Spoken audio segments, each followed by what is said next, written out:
지난주에 베드로후서 2장 앞절을 통해서 우리 교회에 반드시 거짓 선생이 있습니다. 그 거짓 선생은 베드로후서에서 말하고 있는 그 교회의 거짓 선생을 21세기 교회에 좀 적용했으면 좋겠습니다 라고 말씀을 드리며, 우리들 안에 교제 속에서 우리들의 영을 흐리는 말을 누군가 한다면 그분은 거짓 선생의 역할을 하고 있는 것입니다. 우리들의 교회에서 만약에 제가 잘못된 설교를 하고 있다면 그 순간만큼은 저는 거짓 선생의 역할을 하고 있는 것입니다. 우리들 마음속에, 심지어 우리들 마음속에, 내 마음속에 악한 권세와 선한 마음이 싸우고 있다고 하지 않습니까? 이 두 마음의 존재를 여러분들 아직도 느끼지 못한다면 여러분들은 아직도 우유를 먹고 있는 미성숙 아이입니다. 우리들 마음속에는 반드시 이 myself, 내 자신이 있는데 그게 두 가지가 있단 말입니다.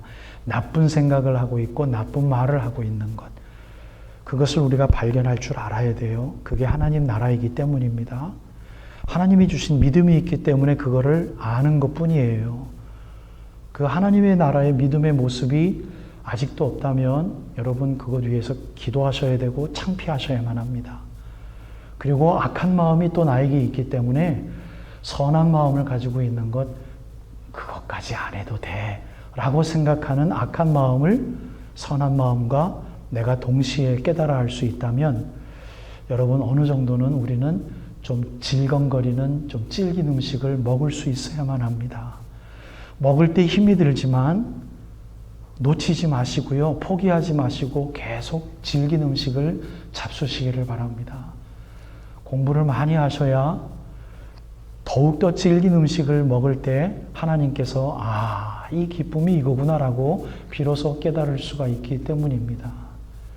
내 마음속에 바로 악한 마음, 그게 거짓 선생이에요. 그 거짓 선생의 유혹과 싸워서 이기시기를 바랍니다.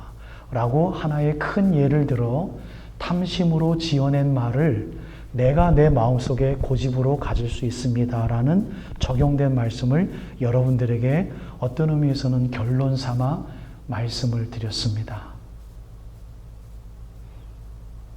하나님 말씀을 읽고 누군가의 가르침을 듣고 설교를 많이 듣다 보면 단 한 심령도 제외됨이 없이 내 마음속에 있는 거짓 선생 때문에 나를 자꾸 변호하려고 하는 하나님 말씀과 내가 관심 없어 하는 하나님 말씀에 대해서는 여전히 내가 건들기를 싫어하는 거짓 선생이 우리들 마음속에 있기 때문입니다. 여러분 그것과 싸우지 않는다면 우리는 더 성숙한 자리로 나아갈 수가 없어요. 그래서 오늘 여러분들에게 베드로후서 똑같은 뉘앙스에서 베드로가 이야기하고 있는 것을 두 번째로 거짓 선생의 정체를 한번 살펴보고요. 또 아름답게 결론의 말씀을 맺기를 원합니다. 오늘 큰 예화는 발람입니다. 발람의 길을 따르는 도다라는 설교 제목을 지었는데요. 여러분 이러한 일을 하는 거짓 선생이 현재 교회에, 우리 21세기의 교회에 있을까요? 없을까요? 여러분 한번 생각해 보세요. 이 거짓 선생 역할하는 이 잘못된 목사나 잘못된 리더들이 우리 현재 교회 세대에 있을까요? 없을까요? 저는 굉장히 많다고 생각을 합니다. 정말 많다고 생각을 합니다. 이 시대의 발람은 돈이 문제였어요. 발락이 첫 번째 사신들을 보냈을 때 발람이 거기에 넘어가지 않기 위해 노력했지만 두 번째 사신을 보냈을 때 이미 하나님의 뜻을 알았잖아요. 이스라엘 백성들은 당신의 백성이니, 즉 교회이니 거룩한 백성들을 저주하지 말아라. 그 저주하기를 원하는 사람들과 함께 어울리지도 말아라. 하나님의 명령이었어요.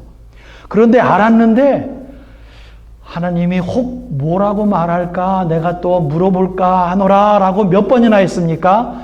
사신들 두 번째 왔을 때 모압 나라에 가서 3번 제사 드릴 때 무려 4번이나 4-5번이나 혹 하나님이 뭐라고 하실까 내가 또 기도해 보리라. 하나님의 뜻을 아는데 뭘 또 기도해 봐요. 이게 발람의 모습이에요. 이게 거짓 선생의 모습이고요. 여러분, 만약에 교회의 리더가 하나님의 뜻은 아는데 자꾸 세상이 주는 복락들, 세상이 주는 현실적인 부흥의 모습들, 세상이 주는 타협의 모습들, 나로 하여금 탐스럽게 할 만한 지혜의 모습들, 이것 때문에 하나님의 뜻을 아는 것을 행치 못하도록 막는 것이 있다면 그것은 거짓 선생이요, 거짓 목사요, 거짓 리더요, 우리들 마음에 있는 거짓 기독교의 모습입니다. 저는 여러분들에게 오늘 이렇게 결론을 맺으며 설교를 맺으려 합니다. 여러분들에게 좀 도전하고 싶어요. 저에게도요, 발람의 모습 얼마나 많은지 몰라요. 하나님의 뜻 분명히 압니다. 아는 게 우리 얼마나 많아요. 성령 충만의 모습 얼마나 많아요. 아는 거. 주여 나에게 성령 충만케 하여 주시옵소서 라고 막 그냥 기도하는 분들 얼마나 많습니까? 그런데 과연 그러한 기도를 하는 우리가 성령 충만의 모습을 모르고 있을까요? 알아요. 기도 아무리 많이 한다 하더라도 그것에 정말 중점적으로 내가 내 자신을 비워드리기 위해서 노력하지 않는다면 발람의 모습이에요. 내가 하나님이 뭐라고 말하나 내가 더 한번 기도해 볼게. 하나님 성령 충만의 모습을 나로 하여금 깨닫게 하시고 성령 충만케 하여 주시옵소서. 뭐예요? 사랑과 온유와 충성과 자비와 오래 참음, 이런 게 성령 충만이라고 가르쳐주고 있으며 사도행전 2장에서는 성령 충만을 받은 제자들이 하나님의 선물을 받아서 외국어로 하나님의 말씀을 증거하는 것, 우리들에게 있지 않습니까? 하나님의 말씀을 남들에게 증거하는 것, 이게 성령 충만한 모습들이거든요. 이것 성령 충만케 하여 주시옵소서라고 기도를 하면 물론 하나님께서 우리로 하여금 그러한 삶을 살 수 있도록 하나님이 지배해 주실 수 있는지는 모르겠습니다. 그러나 저는 여러분들에게 오늘 이 발람의 길을 따르는도다라는 설교 제목을 여러분들의 가슴밭에 남겨드리기를 원하면서 여러분, 그것은 우리 하기 나름입니다라는 답을 도전적으로 드리고 싶어요. 물론 기도하면 기도할수록 하나님이 우리를 자극하시고 움직이셔서 하나님의 뜻을 아는 것을 실천할 수 있도록 힘을 주실 수는 있겠습니다만 그 통로를 여러분 우리가 잘 해결해야 돼요. 기도만 해서가 아니라 기도한 그 영적인 뿌리의 힘을 우리가 누리기 위해서 그 기분을, 그 영적인 그 바이브를 계속해서 밥 먹을 때, 친구랑 대화 나눌 때, 우리가 사회에서 우리가 일을 할 때, 돈 벌기 위해서 직장 일을 할 때 계속해서 그 기분을 끌고 가기 위해서 우리가 노력하지 않는다면 하나님은 절대로 그 기도를 응답해 주시지 않을 것입니다. 기도만 했다고 해서 절대로 응답해 주시지 않을 것입니다. 하나님 아버지, 남들에게 리더의 모습 보이게 해주시고, 하나님 아버지 남들을 이해하게 하시고, 하나님 아버지의 마음에 들지 아니하는 사람 내가 가슴에 품게 하여 주시고, 이러한 것 가지고 눈물로 기도하는 것도 첫 번째 우리가 해결해야 될 너무나도 아름다운, 거의 불가능할 정도의 힘든 하나님 나라이지만 그 기도를 아무리 많이 한들 눈을 뜨고 나서 차를 몰고 가면서 바깥에 있는 사람들을, 왜요? 헝컹헝 하는 사람, 아우 정말 싫어 라고 신경질을 낸다든지, 차를 몰고 가면서 나는 스탑 사인을 풀스탑을 했는데 앞에 사람은 풀스탑하고 지나가서 저런 사람이 있으니까 미국이 안 되는 거야. 까만 사람들이 저러니까 욕을 얻어먹지. 아유, 저 남쪽 사람들이 저러니까 저러지 라고 아주 평가절하해버리는 그러한 마음들이 우리가 있다면 여러분, 그런 기도 못하러 합니까? 그 기도를 실천할 장소가 따로 있습니까? 우리가? 아우, 저 집사 또 저러네. 아우, 그러니 내가 마음을 못 열지. 오늘 모임 누구누구 와요? 어떤 집사님, 아우, 나 그러면 차라리 내가 안 가는 게 내가 시험에 들지 않고 더 좋아요. 집사님, 내가 연약해서 그래요. 미안해요. 그 기도 언제 실천합니까? 우리 몫이에요. 우리가 해야 돼요. 예수님께서 십자가에 못 박혀 죽으시기 위하여, 고난을 당하시기 위하여, 하나하나 실천하기 위하여 당신의 마음속에 있는 우리들에게 몸이 보여주시기 위한 그 싸움터에서 승리하기 위해서 예수님께서 기도 많이 하셨잖아요. 우리들에게 본이 되어주시기 위해 기도하신 거거든요. 사단과 싸워 이기시기 위하여. 예수님이 아무 노력도 안 하고 이기셨을까요? 그건 잘못된 신학이죠. 이단에 가까운 신학이죠. 왜? 예수님은 신격이 있으셨으니까 아무 노력도 안 해도 된다? 잘못된 신학이고요. 잘못된 믿음이에요. 예수님이셨으니까 하나님의 아들인데 아니죠. 예수님이 여기에 창을 찔리시고 못 박히실 때 그러면 안 아프셨다는 거, 말도 제대로 안 나오네. 안 아프셨다는 거잖아요. 아니에요. 아프셨어요. 그렇죠? 우리 아파요. 내 십자가 지면 아파요. 근데 그 십자가 남을 품는 거라면 우리가 가능하게 좀 가야 될 거 아닙니까? 그런데 교회가 진정한 기독교의 진리를 다 알아요. 발람이 한 번 기도해서 내 뜻은 저 백성은 교회요. 저들을 저주하지 말라. 이것은 뭐예요? 그들이 너와 다른 백성이지고 너와 피가 다르지만 욕하지 말고 그들을 축복해라. 그들을 가슴으로 품어라. 그리고 그들을 욕하는 사람들과 어울리지 말아라. 이게 교회입니다. 교회. 그렇지 않습니까? 이건 십자가의 길이에요.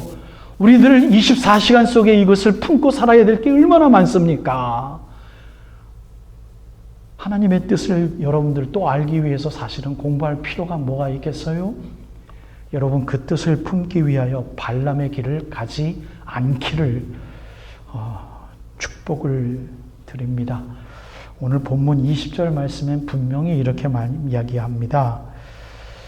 만일 그들이 거짓 선생들, 유튜브에서 희한한 설교를 하는 많은 분들, 많은 SNS를 통하여 희한한 방법으로 기독교의 모습을 흐리는 모습들, 신학의 싸움에서 마치 우리 개혁주의적인 많은 사람들이 지는 것 같은 이 세대에서 많은 비기독교적인 부분을 기독교도 그것 다 수용해야 돼 라고 이야기하는 여러 글들, 우리 마음속에 있어서 이게 더 쿨한 교회 모습 아니야? 라고 생각하기를 바라는, 우리를 탐스럽게 지혜롭게 할 만한 내 안에 있는 사단의 모습들, 그 모든 그들이 우리 주 구주 되신 예수 그리스도를 알므로 세상의 더러움을 피한 후에 다시 그 중에 얽매이고 지면 그 나중 형편이 처음보다 더 심하리니 라는 이 말을 퍼지게 할 만큼 우리들 마음속에 18절을 이렇게 이야기합니다. 그들은 허탄한 자랑의 말을 토하게 한대요. 그들이 허탄한 자랑의 말을 토한대요. 우리들 마음 속에서 나에게 자랑이 있게 하는 거예요. 여러분 이게 멀리 들립니까? 아니에요. 우리 거예요. 내 자존심이고요. 내가 버릴 수 없고 내가 용납할 수 없는 다른 사람들과의 싸움에서 지기 싫어하는 그 자랑의 모습들이에요. 그 허탄한 자랑의 말을 토하며 내 마음속에 있는 사탄이 그릇되게 행하는 사람들에게서 겨우 피한 자들, 초신자들, 교회의 무리들을 음란으로서 육체의 정욕 중에서 유혹하는도다. 마치 아담과 하와를 유혹하듯 그 유혹이 아직도 살아있어서 동시에 처음 마치 갓 신앙생활 하는 듯한 우리들의 연약한 마음을 유혹하는도다. 여러분, 우리가 정신 차리지 않는다면 이 싸움에서 질 수밖에 없습니다. 더욱더 큰 도전의 말씀으로 결론 이렇게 드리고 설교 마칩니다. 여러분들하고 저하고 이 발람이라는 것에 대하여 묵상할 때 마음에 찔림이 없고 마음에 도전이 없고 우리들의 신앙생활이 다람쥐 바퀴 돌듯 변화가 없다면 차라리 차가웠으면 좋겠다라고 말씀하실 수 있는 주님의 말을 좀 두려워했으면 좋겠습니다. 우리는 여기서 유혹에서 참 벗어나기 힘든 세상에 살고 있는 그 이유가 조금이라도 변화가 없으면 느끼지 못해서 왜 이럴까? 이러면 하나님이 좀 야단치셨으면 좋겠는데 하나님은 내버려 두세요. 그 우리들의 미래가 어떻게 될지는 모르겠습니다만 막말로 주님과 대화의 창을 별로 만들지 않아도 예배가 이게 예배가 아니라 매일의 삶이 예배라는 것을 우리가 알아서 정말 중요한 예배가 아침에 일어나서부터 하나님을 만나고 내가 어떻게 살아가느냐를 느끼며 살아가는 것이 주님이 원하는 예배인 줄을 알면서도 하룻밤 지낼 때고 하룻밤 이제 잠잘 때 내가 오늘 하나님과 어떻게 지냈나라고 생각할 수 있는 그 생각이 없어도 두 다리를 쫙 펴고 잘 수 있는 그러한 크리스천의 삶을 살아도 그 다음날 일어나도 아무런 영적인 창피함이 없다면 정말 주님께서 우리들을 채찍질하시면서 차라리 너가 차가웠으면 좋겠다. 뜨거워지지 못하는 것에 대하여 느끼지 못한다면 차라리 차가웠으면 좋겠다 라고 말씀하실 수 있는 하나님이 우리를 향한 끊임없는 사랑의 채찍질을 느끼기를 바라요. 우리는 이미 신앙생활을 많이 하고 있어서 하나님의 뜻을 어느 정도는 알고 있습니다. 여러분, 그것이 하나님께서 우리들에게 시험을 주셔서 테스트를 해서 이 발람의 사신들을 우리들에게 매 순간 보내잖아요. 아유, 그 교회 좀 저주하게 하고, 그냥 대충 살아. 우리랑 같이 놀자. 근데 하나님은 그들을 저주하지 말고, 교회를 저주하지 말고, 그 권세와 어울리지 말아라. 왜냐하면 너는 내 것이야. 라고 이야기하는 것. 발람이 What are you talking about? 이게 하나님이 말씀하신 거야. 다시는 나를 찾아오지 말아라. 발락이 돈이 많은데 은, 금 다 준다 할지라도 나는 이스라엘 백성들과 마지막 종국을 함께 할 거야. 이게 발람이 이야기한 거예요.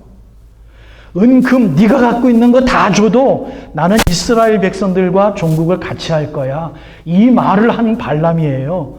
여러분, 하나님 나는 천국 갈 것을 믿습니다. 하나님 나는 자녀된 것을 믿습니다. 우리들의 하나님의 뜻 아는 것 아닙니까? 그럼 하나님의 백성답게 그것을 요구하고 있는 사단의 권세와 싸우는 그 긴장감을 여러분 어쩔 수 없이 힘든 하루하루의 삶을 사시지만 무슨 방법을 쓰시든지 여러분 그 싸워서 이길 수 있는 방법을 쓰지 않는다면 여러분들과 저는 발락과 함께 헛된 제사를 쌓고 그것이 수십 번, 수천 번, 수만 번이 이미 되어졌는지도 모르겠어요. 하나님이 뭐라 말씀하시는지 내가 한 번 더 기도해 볼게. 그 기도 많이 하면 뭐합니까? 사랑하는 여러분, 발람의 길을 따르지 않기를 주님의 이름으로 축복합니다.